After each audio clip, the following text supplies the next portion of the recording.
Saint in suit పుస్తకంలో business ikigai అని నేను ఒక ఇకిగాయ్ని బేసిక్గా తీసుకుని ఒక కాన్సెప్ట్ రాశాను. ఫస్ట్ ప్యాషన్ అంటే ఏంటండి, అంటే ఎక్కడ మీకు క్యూరియాసిటీ ఉంది, ఎక్కడ మీకు ఆసక్తి ఉంది, ఏది మిమ్మల్ని ఎగ్జైట్ చేస్తుంది. దానివల్ల ఏంటంటే మీకు వర్క్ బోర్ కొట్టదు. ఎందుకంటే ఒక బిజినెస్ అనేది కానీ, లీడర్షిప్ అనేది కానీ, లైఫ్ అనేది కానీ చాలా చాలా వర్క్ ఉంటుందండి. ఆ వర్క్లో కొంత ఎగ్జైట్మెంట్ ఉండాలి లైఫ్లో. అంటే మీకు ఆ ప్యాషన్ లేదా పర్పస్ మీకు ఎప్పుడైతే ఉందో ఆ వర్క్లో మీరు ముందుకు వెళ్ళగలుగుతారు. అన్లిమిటెడ్ ఎనర్జీ మీకు దొరుకుతుంది. దెన్ మిషన్, ప్రపంచానికి అవసరమైంది ఏంటి, ఏ ప్రాబ్లమ్ సాల్వ్ చేస్తారు, ఎవరికి మీరు సర్వ్ చేస్తారు. సో అల్టిమేట్లీ మీ ప్రొడక్ట్ ఆ సర్వీస్ కాదండి, వాళ్ళ ప్రాబ్లమ్ని, వాళ్ళ యొక్క అవసరాన్ని, వాళ్ళ యొక్క కోరికల్ని మీరు తీర్చినంత కాలం ప్రపంచానికి, ప్రజలకి మీరు అవసరం అవుతారు. మూడవది, is it viable, is it saleable, is it scalable. మీకు చాలా బాగుంది, కస్టమర్స్ కూడా అవసరం, కానీ మీకు గిట్టుబాటు కావట్లేదు.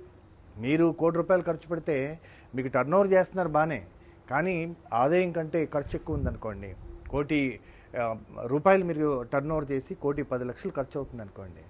So is it viable? So అంతే. కొంతమంది ఏం చేస్తారంటే స్టార్టప్స్ ఇవన్నీ ఫండ్స్, ఓన్ ఫండ్స్ పెట్టుకుని కొన్నాళ్ళకి మళ్ళీ ఇన్వెస్టర్స్ వాల్యుయేషన్ చేసి అమ్ముదాం అనుకుని అవన్నీ చాలామందికి సక్సెస్ అయినాయి. ఆ ఎకో సిస్టమ్ ఉండి నిజంగా అంత వాల్యూ చేస్తే మంచిదే. అదర్వైజ్ ఈజ్ ఇట్ వైబుల్ అన్నది ఖచ్చితంగా ఆలోచించాలి. అండ్ రెండవది, ఈజ్ ఇట్ సాలబుల్. ఎందుకంటే మీరు సరదాకి బిజినెస్ పెట్టట్లేదు, మీరు ఆ ప్రొడక్ట్ ఆర్ సర్వీస్ అమ్మగలగాలి. అమ్మగలిగిందంతా కూడా కేవలం ప్యాషన్స్గా, హాబీస్గా, మీ సరదాలుగా పెట్టుకోవచ్చేది. సో ఈజ్ ఇట్ సాలబుల్ చాలా చాలా ముఖ్యం. మీకు జాబ్ సాటిస్ఫాక్షన్ నుండి జేబ్ సాటిస్ఫాక్షన్ లేదనుకోండి, అది బిజినెస్ కింద దానికి సరిపోదు అనమాట. బిజినెస్ ఇకిగాయ్లో third pillar is most important. Is it viable, is it saleable, is it scalable. కొన్నాళ్ళకి స్టాగ్నేట్ అయిపోయింది అనుకోండి, ఇంట్రెస్ట్ తగ్గిపోతుంది, ఖర్చులు పెరుగుతూ ఉంటాయి, ఆదాయం పెరగకపోతే, టర్న్ ఓవర్ పెరగకపోతే. అందుకని బాటమ్ లైన్ అనేది ప్రాఫిట్, టాప్ లైన్ అనేది రెవెన్యూ. ఈ రెండు పెరుగుతున్నా లేదో చూస్తే దెన్ థర్డ్ క్వాలిటీ పాస్ అయింది అనమాట బిజినెస్ పెట్టడానికి. Fourth and most important, is your mastery.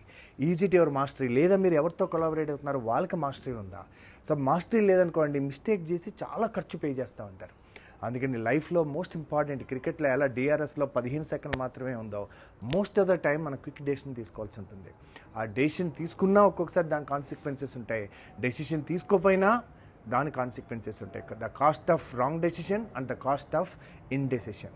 అందుకని నేను క్రియేట్ చేసినటువంటి సెయింట్ ఇన్ సూట్ ప్రోగ్రామ్ కానీ, బుక్ కానీ, మా కోర్సెస్ కానీ మీకు ఉపయోగపడతాయని ఆశిస్తూ నమస్తే.